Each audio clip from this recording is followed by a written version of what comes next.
Bon, salut, hein, c'est Ed qui filme la télé. Bon, bah là, vendredi 26 février 2021, hein, j'ai fait ma première séance de kiné. Ah, il m'a fait bien mal et franchement, bah, c'est génial. Donc c'est cool, je suis bien content. Voilà. Bon, donc on s'en fout parce que c'est pas ma santé qui compte. C'est lui là, AstraZeneca. Alors quand on regarde AstraZeneca, faut bien regarder, tu vois. C'est A majuscule et Z majuscule, hein. Tout le reste c'est minuscule. Et puis la France, elle fait ça. Ce qui fait qu'on ne comprend pas. AstraZeneca, ça pourrait être un dieu hindou ou un dieu, comment ça s'appelle, la cordillère des Andes, là. Voilà, quoi, ça pourrait être un aztèque, un pythagoristèque, je sais pas quoi, c'est pas comme ça qu'on l'écrit. C'est comme ça. Donc, du coup, ça montre simplement le niveau de respect qu'on a sur cette chose. J'avais déjà fait une vidéo là-dessus, mais maintenant, on va écouter.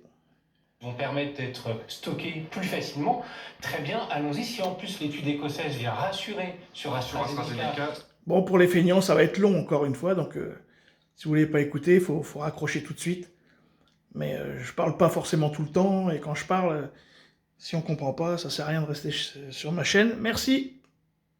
C'est plutôt positif. La quand même été un petit peu dézingué au départ, au démarrage, en disant une communication un peu contre sur le fait que ce soit pas très efficace. On a oui, au-delà de 65 ans notamment, voilà, c'était l'inquiétude. Le fait, ça n'a pas été forcément compris par tout le monde, que c'était que pour les plus de 65 ans, et donc certains ont eu un peu de réticence. Cette étude vient en plus un peu calmer le jeu et nous permettre de réenclencher une phase de vaccination, on va beaucoup plus vite. Je pense que ce sera une bonne solution, parce que là, on nous dit accélérons, et en même temps, sur le terrain. Alors bon, pour revenir, au cas où on n'avait pas compris, AstraZeneca de A à Z. Hein, c'est ça, c'est pour ça qu'ils mettent A majuscule et Z majuscule. Hein, c'est de A à Z. Bon, au cas où. On peut pas. On voit pas encore les effets sur le terrain. Philippe Lejean. 4 millions de vaccinations, on compte les deux doses. Oui, c'est ce qu'on disait, première et seconde dose. Première dose et deuxième. Ouais, ce ne sont pas les vaccinés qui ont fini le processus. Voilà, on pourrait prendre des petits trucs de, comment ça s'appelle, injection au nez, bah oui, d'accord. Petit truc de parfum, non? Pas mal, non? Une bouteille de parfum, une petite fiole de je sais pas quoi. Hein. On y va, hein. Bon, après, on va... Parce que moi, le truc, c'était quand même Macron, hein, mais je voulais un pré-avant. Hein. AstraZeneca, on est bien d'accord. Dans le 20e arrondissement, cette fois-ci de la capitale. Ah. Vacciner tout le monde, c'est bien, mais c'est pas notre priorité.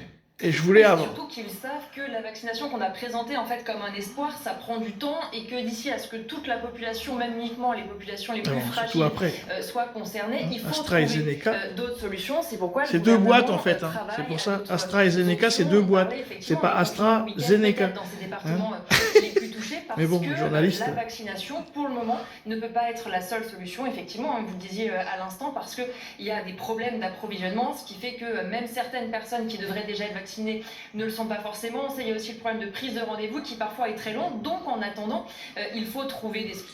On est quand même dans une sacrée mythomanie, quoi. Je veux dire, ils nous bassinent depuis 1 an que c'est le vaccin qui va être nécessaire. Une fois qu'on a le vaccin, on n'arrive pas à vacciner les gens parce qu'on n'a pas de dose. Ils nous parlent de dose et non pas de vaccination, et ainsi de suite. Après, il en faut 3. Après, il en faut une, pardon. Après, il en faut peut-être 2. Après, c'est toutes les 3 semaines. Après, c'est les 6 semaines. Après, on peut le faire toutes les 9 semaines. Après, on fait tous les 3 mois. Après, on peut faire qu'une seule. Bon, les gars, si c'était si simple, ce vaccin, peu importe le nom, la marque, comment il s'appelle, Covid, extraterrestre, bon, on s'en fout.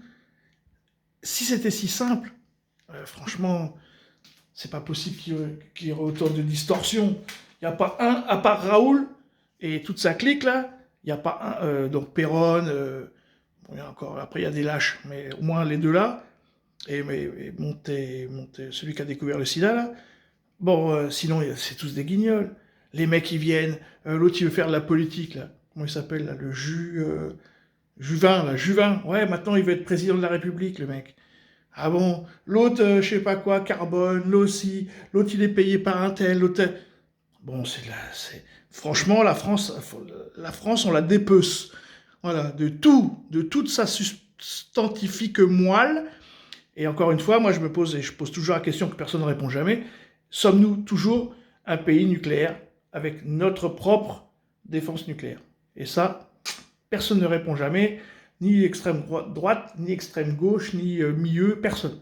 Personne ne parle jamais dans ce pays de notre armement nucléaire, quoi. Et quand on voit comment est géré notre pays, franchement, il y a vraiment des questions à se poser, hein. Solution, d'autant plus qu'on l'a vu avec les chiffres tout à l'heure, la situation est catastrophique dans un certain nombre de départements et précisément dans ces départements-là, on ne peut pas compter uniquement sur la vaccination. À noter en plus que sur des villes par exemple comme Nice, on sait qu'il y a une population assez âgée et donc effectivement il y a aussi une vraie disparité en fonction des villes. Si on est sur des populations plus âgées avec donc plus de facteurs de comorbidité, c'est d'autant plus inquiétant que quand on est sur des populations plus jeunes où a priori on peut se dire que les formes graves sont moins fréquentes. En attendant les 41 millions de Français qui le souhaitent, les Français adultes, c'est la promesse d'Emmanuel Macron qui devrait se faire vacciner avant la fin de l'été, c'est la promesse présidentielle, on n'en est pas encore là. Un autre débat déjà arrive sur la table, celui du pass sanitaire ou du pass vaccinal. Alors on y arrive. Alors qu'il n'y a pas de vaccin, personne n'est vacciné. Aujourd'hui je me suis baladé, parce que j'étais chez mon kiné à l'autre bout de Paris. Donc, moi je suis d'un côté, puis donc je suis à l'est, et puis j'étais à l'ouest. Donc forcément c'est très long. Donc du coup j'ai regardé, je me suis promené, j'ai vu avant c'était La Vie, là c'est fermé, c'est badigeonné, il y a des affiches, des grands restaurants, des grands bancs. Donc là, Paris quand même, bon, c'est décimé, hein, c'est mort, hein, c'est mortifère. Voilà. Et puis c'est pas fini. Donc j'étais jusqu'à l'autre bout, je suis revenu, et moi j'ai vu une ville, je sais pas, méconnaissable, mais apparemment. C'est pas très bien d'ailleurs. En tout cas, Emmanuel Macron s'est exprimé sur le sujet. Il y aura une réunion la semaine prochaine à l'Élysée entre le président de la République et les membres du gouvernement. C'était en marge du Conseil européen. Écoutez le président de la République sur ce sujet. Nous allons mettre un pass sanitaire. Tout est cassé. L'autre, il va nous sortir un pass pour que les bourgeois, parce que c'est sûr, hein, c'est des gens assez riches qui en ont marre de ce confinement. Ils aimeraient aller, je sais pas, à l'île Maurice ou dans les endroits où ils prennent un jet que Bill Gates il a acheté. Voilà, donc il va dire, attendez, maintenant, on va dire que, alors après, je sais pas si ça va passer, hein, mais lui va nous expliquer que toute la jet set, toute la bourgeoisie, toute la nomenclatura, on peut faire, je connais pas beaucoup de langues, mais tous ceux qui ont plein de pognon, bah, ils vont s'éclater sur la planète, et puis nous, bah, on va rester confinés comme des vieilles salopes et des vieilles chiennes, quoi. Donc, j'ai pas écouté, mais je suis sûr que c'est ça qu'il va nous expliquer. En place une organisation à travers ce que j'appellerais un pass sanitaire, c'est-à-dire on va demander à ce que d'abord les gens s'enregistrent pour faciliter, vous savez, le système d'alerte, c'est-à-dire que si quelqu'un est venu à un tel événement dans un lieu public, qu'il puisse être enregistré avec un code, on pourra intégrer des éléments de tests négatifs récents. On demande dans beaucoup de situations d'avoir des tests de 48 ou 72 heures qui vous mettent négatif, ça peut être aussi un instrument.